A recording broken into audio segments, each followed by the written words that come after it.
Instead of suffering through the YouTube chat, click like and subscribe. Segment. Tony Schiavone interviews Sting, and yes, Who? Sting. Not Tony Schiavone. Why did I say Tony Schiavone? I watch a lot of AEW. Because you thought this was Dynamite. Mike Tenay interviews Sting. I have seen Tony Schiavone interview Sting many, many times. That's actually a reasonable mistake to make. This show is closer to Dynamite than any other show I can think of. Pretty much. Yeah.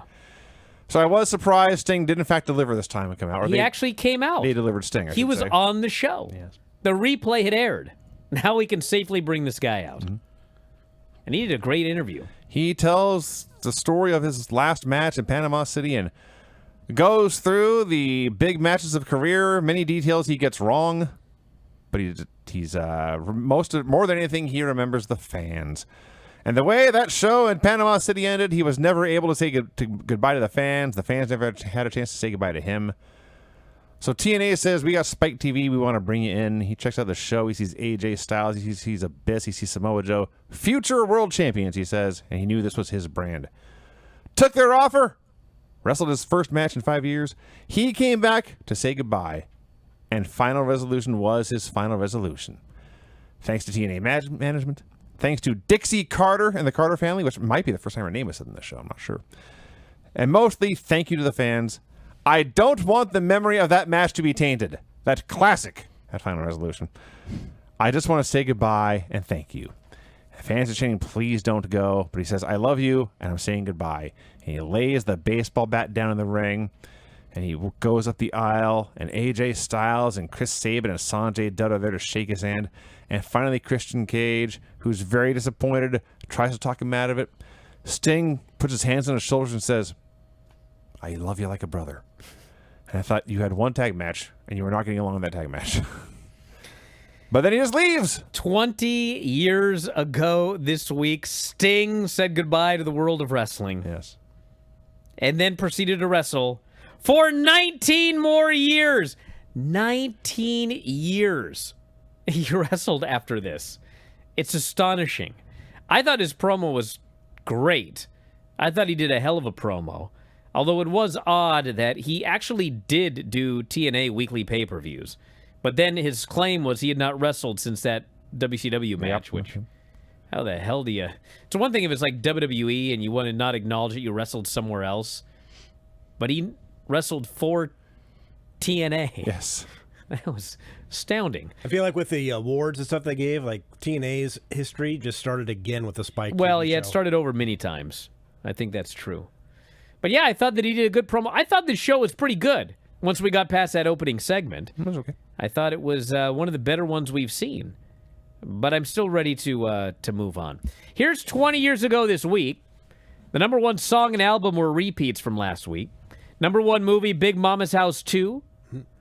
Disney merged with Pixar and Warner Brothers. Oh, wait. Disney merged with Pixar. Warner Brothers merged with CBS. And they created CW, which, of course, WWE aired on. Kobe Bryant set the record for the second most points scored in an NBA game with 86. It was Mozart's birthday. In 2006, he would have been 250 years old. Randy Couture retired and then signed a 3-fight deal. Sounds about right. On SmackDown, Maybe Kurt he's thinking of Angle the same agent. beat M&M, the tag champs, in a handicap match. But then Kurt Angle is destroyed by Mark Henry and Daivari. The Mexicools qualify for the Royal Rumble. Finley is disqualified for beating too much ass for the second week in a row. The Boogeyman is fucking with JBL. Randy Orton did the famous promo saying Eddie was in hell. The Royal Rumble, we had Mickie James versus Ashley with Trish as guest referee. -2 stars. Holy smokes. Ray wins from number 1, eliminating number 2 Triple H and Randy Orton. Cena tapped out Edge to win the spinner belt back. And Angle beat Mark Henry in the main event. On Raw, Vince and Shane laid out Shawn Michaels. RVD returned to defeat Snitsky. Shelton and his mom took out Goldust, who she called some old freak. 20 years ago? Yep. Yep. And Ohio Valley, Giant Singh debuted. Bryan's Ohio Valley tape was blank this week. The Miz showed up in Ohio Valley. And Dave called it, and I quote, the worst OVW ever.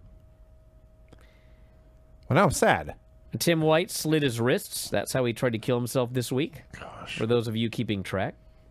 Super Porky signed with WWE, although he was released by March. During a Miami Heat game, Shaq hit Carlito with a steel chair. And then Shawn Michaels did an interview where he talked about retirement, how no one ever really retires. He'll probably be a 50-year-old coming back part-time for WrestleMania. But in fact, what happened was he retired and only came back once.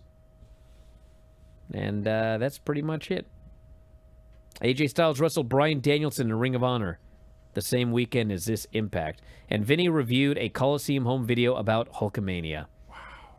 20 years ago this week, everybody. Thank you for watching. Make sure you subscribe to the channel and click that notify button, and you'll never miss a video again.